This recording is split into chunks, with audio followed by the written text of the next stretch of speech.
वारंवार पिंपल्स येत आहेत, खूप सारे फेस वॉश वापरून झालेत, इन्फ्लुएन्सरचं ऐकून खूप गोष्टी वापरल्यात, पण ते पिंपल्स काही कमीच होत नाहीयेत ना, तर त्याची आधी कारणं समजून घ्या. तर तुम्हाला कळेल की काही कारणं आपण टाळू शकतो अशी असतात, त्यांनी सुद्धा आपले पिंपल्स कमी व्हायला मदत होते. काय आहेत या पिंपल्स येण्याची कारणं? हार्मोनल इम्बॅलन्स, मग तो प्युबर्टीच्या वेळेला वयात येताना जे काही बदल होतात त्याच्यामुळे पिंपल्स येऊ शकतात. मेनोपॉझल एजमध्ये सुद्धा येतात. काही तुम्हाला अंडरलाईंग हार्मोनल इम्बॅलन्समुळे असणारे काही डिसीजेस असतील, जसं की PCOS, थायरॉइड, हे सुद्धा पिंपल्सचं एक महत्त्वाचं कारण असतं. एक्सेसिव्ह सीबम प्रोडक्शन, शरीरामध्ये सेबॅशियस ग्लँड जेव्हा जास्त प्रमाणामध्ये सीबम सिक्रेट करतात तेव्हा त्याचं जी डक्ट असते ती क्लॉग होऊन जाते आणि क्लॉग झाली की तिथे पिंपल्स येतात. बॅक्टेरियल इन्फेक्शन, जेव्हा पोर क्लॉग होत असतात तेव्हा बॅक्टेरियांची तिथे ग्रोथ होते आणि मग ॲक्ने येतात. तुम्ही मेकअप करताय आणि मेकअपचे ब्रशेस व्यवस्थित स्वच्छ करत नाही आहात किंवा एक्सपायर झालेलं प्रोडक्ट आहे, खूप कॉस्टली आहे म्हणून वापरलं गेलंय तरी सुद्धा पिंपल्स येतात.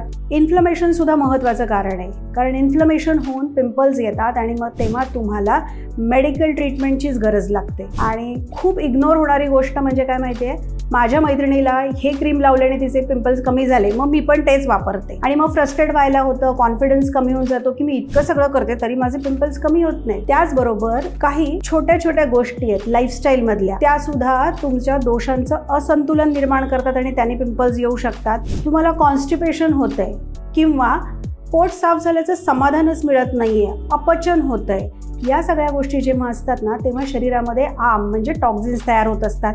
ते तुमचं स्रोतरोध म्हणजे चॅनल ब्लॉकिंगचं काम करतात आणि त्याच्यामुळे सुद्धा पिंपल्स येतात.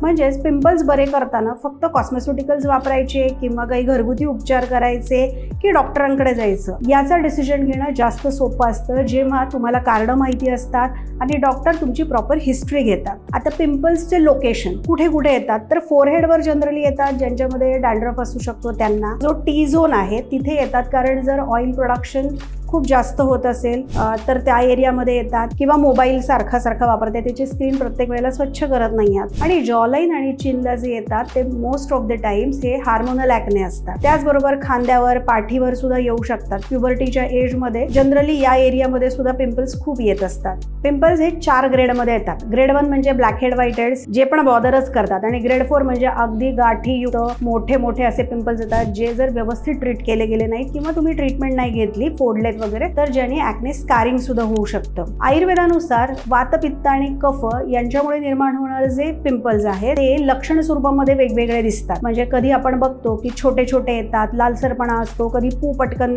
येतो, कधी खाज येते, कधी आग होते, कधी मोठे मोठे गाठीसारखे येतात, फारसा काही त्रास होत नाही. तर जेव्हा तुम्ही तुमच्या पिंपल्ससाठी डॉक्टरांना भेटता तेव्हा at the time of consultation त्यांचा कोणता प्रकार आहे, त्याचं कॉज नेमकं काय आहे, त्याचं रूट कॉज याचा विचार केला जातो आणि मग तुम्हाला होलिस्टिक वेने ट्रीटमेंट सजेस्ट केली जाते. जेव्हा तुम्ही तुमच्या पिंपल्सच्या समस्येसाठी डॉक्टरांना भेटता ना तेव्हा डॉक्टर तुम्हाला औषधं आणि एक्सटर्नल ट्रीटमेंट याचं कॉम्बिनेशन करतात. त्याचबरोबर तुम्हाला लाईफस्टाईल मॉडिफिकेशन सुद्धा सजेस्ट केले जातात आणि छोट्या छोट्या घरी टिप्स सांगितल्या जातात की त्या सुद्धा तुम्ही फॉलो करून तुमचे पिंपल्स हे कमी होऊ शकतात. औषधांमध्ये साधारणतः रक्तशुद्धीकर, पोट साफ होणारी, आमपाचक किंवा दोषांचं असंतुलन झालेलं असेल तर त्याच्यासाठी उपयुक्त औषधं सुचवली जातात. त्याच्यामध्ये त्रिफळा गुग्गुळ, कैशोर गुग्गुळ, परिपाठादी काढा, प्युरिम सारखं सिरप, महामंजिष्ठादी काढा, लघुमंजिष्ठादी काढा, रक्तपाचक वटी, अशी अनेक औषधं आहेत. फक्त योग्य ती औषधच वापरली तर तुम्हाला रिझल्ट येणार आहे, कारण आयुर्वेदामध्ये प्रकृती, मूळ कारण याचा विचार करूनच तुम्हाला औषधं सजेस्ट केली जातात. जे एक्सटर्नल ट्रीटमेंट्स आपण करतो त्याच्यामध्ये केमिकल पील, मायक्रोडर्माब्रेशन, लेझर्स